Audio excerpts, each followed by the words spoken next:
कांग्रेस पे जो है इस तरह की टिप्पणियां करना गलत है, क्योंकि मैं भी जानती हूं, कांग्रेस में मैं भी थी और 24 अकबर रोड को तो खाली करना बहुत पहले से तय था, क्योंकि ये जो सारे घर हैं ये आप जानते हो, ये जो है ये पार्लियामेंट पूल के अंदर आते हैं, चाहे जो उसमें भी है।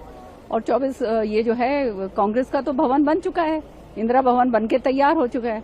उससे ज्यादा सुंदर भवन जो है जवाहर भवन जो है वो है। तो बल्कि मैं तो कहती हूँ अच्छे भवनों के अंदर जाएंगे, वहां तो बहुत ही डिलैपिडेटेड सिस्टम है सारा का सारा जो है।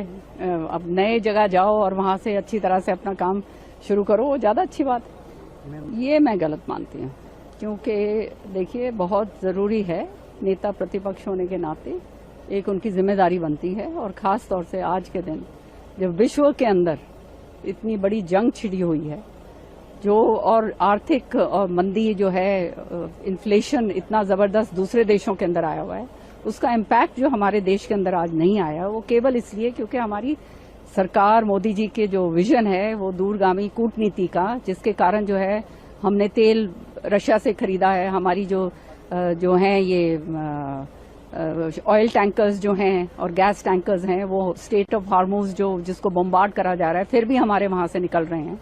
तो वो जो कैस्केडिंग इफेक्ट आने वाले समय में आएगा वो निश्चित तौर पे सारे देशों के ऊपर आएगा। तो उसके लिए जो है किस तरह से उसको उस चुनौती को आगे उसको कैसे संभाला जाएगा, जैसे कोविड के टाइम पे करा गया था।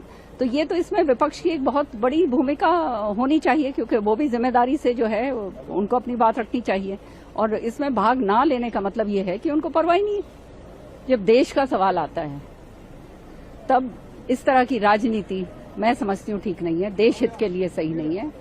देश के अंदर जब चुनौतियां होती हैं और चुनौतियों का सामना करना होता है, और सरकार जब अपना हाथ आगे बढ़ाती है और उस हाथ को आप अगर जो है उनके साथ नहीं देते, या कम से कम बैठ के चर्चा करो, और फिर आप बोलते हैं हमारे को बोलने नहीं दिया जाता है, तो इसका मतलब स्पष्ट है कि ये देश के प्रति कितना गंभीर है।